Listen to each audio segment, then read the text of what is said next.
Hi, my name is Aidan McMillan. Today we're going to talk about technology, education, and equity. As more and more students and teachers begin using technology in the classroom, there are questions that we must ask ourselves. First of all, does this technology allow all learners to share and communicate their thinking and inquire deeper into a concept? The way I like to think of this is, can students collaborate and work together on something?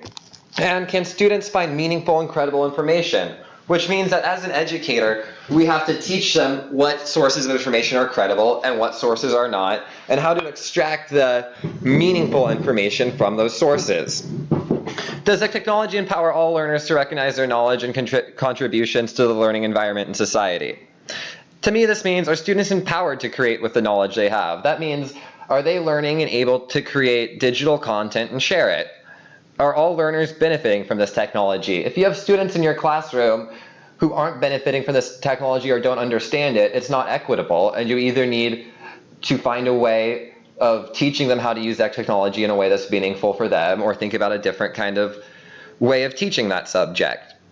And do students feel more successful and in control of their own knowledge or education? I think that ultimately technology in the classroom should build students up to feel really like their education is in their own hands, that they can have some control over it, and that they could really follow their passions. Here I have a brief video from a group of women in the field of educational technology that I would like to share with everyone.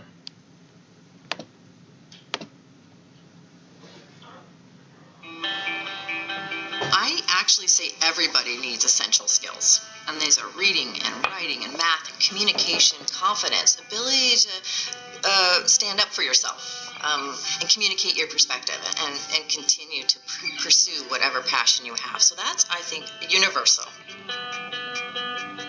In the world where we live in today, where there's so much access to information, we need to have kids that are curious, that just want to see and understand what's behind, that can question and can go and look for the answers. And that's how we're going to leverage that huge access to technology. And it's not going to stay in just more, social media or more video, but in actual learning. I think being able to tell a story and present a story and tell it in a persuasive, convincing way, learn the mechanics of how to put together a story, and then be able to verbally speak it and share it and bring it to life. The skills that kids need to have coming out of school today, this has been a question I've had for the last year as we've been revamping our curriculum in educational innovation. My question was, who is an educational innovator, and what are the competencies and skills an innovator needs to have? Right now in our work, we're focusing on developing innovators' mindset, developing creativity, teaching the design thinking process. We're having students actually work through that design thinking process where they're empathizing with a problem or an issue, where they're being creative in their solution development, where they understand developing prototypes and testing, collecting data, and then reiterating. We have to teach our kids how to learn, so we have to make them struggle. We have to make that struggle fun. We have to make that struggle an expected part of learning. And it's almost like when you sit down on the floor with a 3-year-old and you have a puzzle with pieces and they're excited about figuring it out. When they solve it, it's like such a big deal. Every day should be like that for our students. They should welcome the struggle. Overarching skills still apply, critical reasoning, grit, persistence, all of these attributes, character attributes that I think are so important.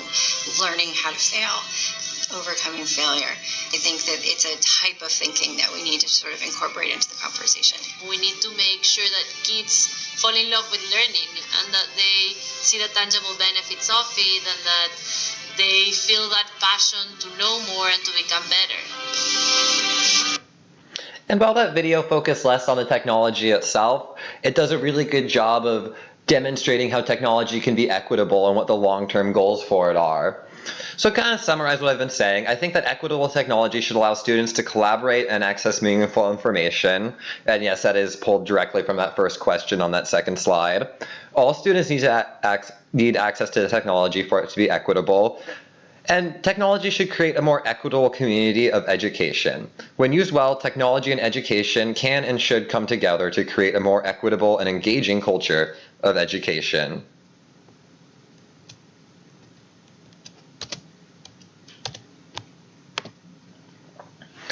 And for my final slide, I thought I would just talk about a few of the applications we discussed in class and give some thoughts about how they can be used equitably. Applications like Duolingo can definitely supplement education outside of the classroom in terms of a foreign language. However, you absolutely can't learn the language just using Duolingo, and there are some significant drawbacks to that. So for teachers to use it equitably, they have to be aware of those drawbacks. They have to make sure that if it's something to be used outside of the classroom, that all their students have access to it. Or at the very least, students who don't have access to Duolingo, they have to be making probably like a paper version of the same activities to maintain that equity. And then applications like Class Dojo provide a streamlined and easy way to stay in contact with families. Same thing though, if a family doesn't have access to the internet and all the other families do, then it's no longer an equitable application for your classroom. And then Flipboard and similar programs like Padlet allow students to collaborate on a page that is set up and monitored by a structure. This can also be used with kind of a scaffolded education where as students get older, maybe the Padlet or the Flipboard is less monitored. And while these are all great tools, they are only effective if the educator is committed to equity. Educators need to be able to question themselves and constantly strive for a more equitable classroom. Thank you for coming to my TED Talk.